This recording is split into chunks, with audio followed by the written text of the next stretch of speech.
एक बार भगवान बुद्ध एक मार्ग से गुजर रहे होते हैं। उस मार्ग के किनारे से एक नदी बह रही होती है।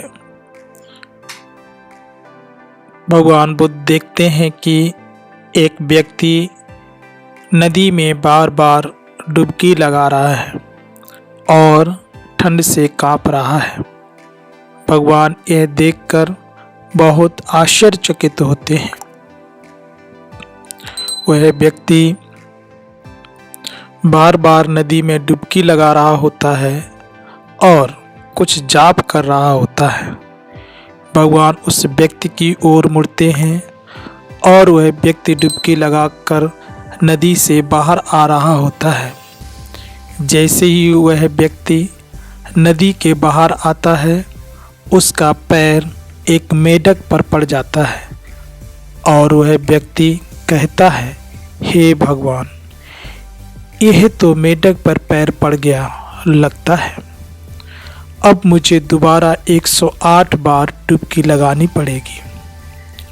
और वह व्यक्ति दोबारा से नदी में जाता है और 108 बार दोबारा डुबकी लगाने के लिए शुरू हो जाता है।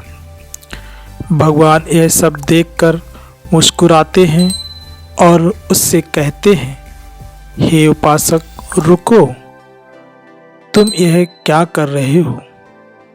वह व्यक्ति भगवान से कहता है, भंते, मैं अभी अभी 108 बार डुबकी लगाकर हटा ही था कि यह कमबख्त मेढक मेरे पैर के नीचे आ गया और अब मुझे फिर से 108 बार डुबकी लगानी पड़ेगी।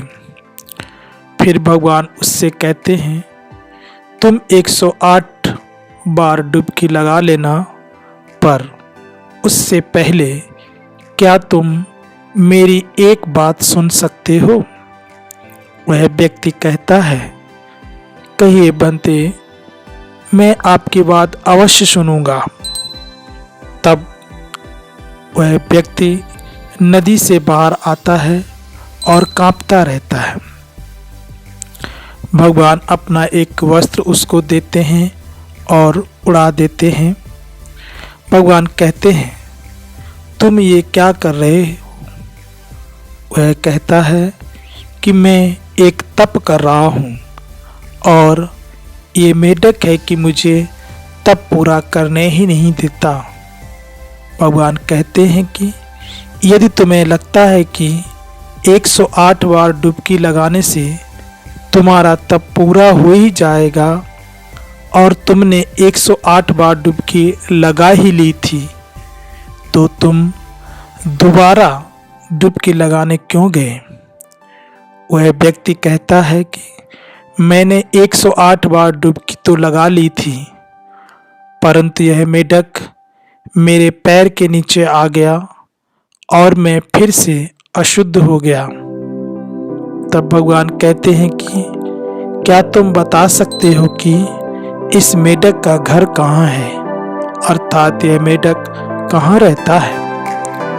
वह व्यक्ति कहता है कि बंते, यह मेढक पानी में रहता है।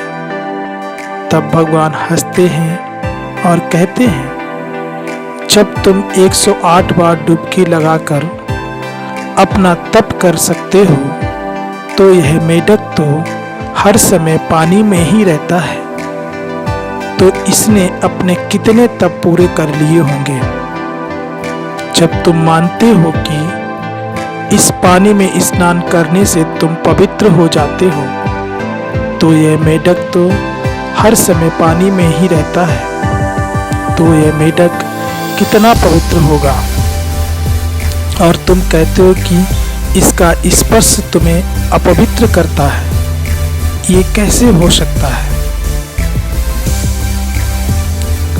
उस व्यक्ति के आंखों में आंसू आ जाते हैं और वह व्यक्ति कहता है, इतनी छोटी सी बात आपने इतने सरल शब्दों में समझा दी।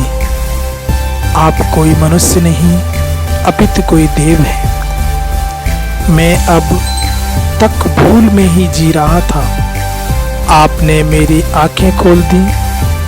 तब भगवान कहते हैं, मैं कोई देव नहीं, ना ही मैं तुमसे बहुत अलग हूँ।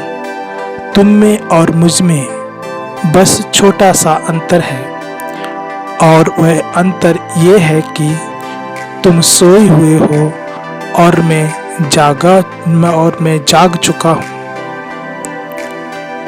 तुम भी चाहो तो जाग सकते हो, और हर वह मनुष्य जाग सकता है जो जागना चाहता है। हम भी अपने जीवन में इस तरह की बहुत सारी गलतियां करते हैं और अपने आप को ही कोसते हैं, अपने आप को ही गलत साबित करते हैं। आशा करता हूँ कि भगवान बुद्ध के जीवन की एक छोटी सी घटना आपको एक बड़ी सीख मिली होगी। मंगल कामनाएं।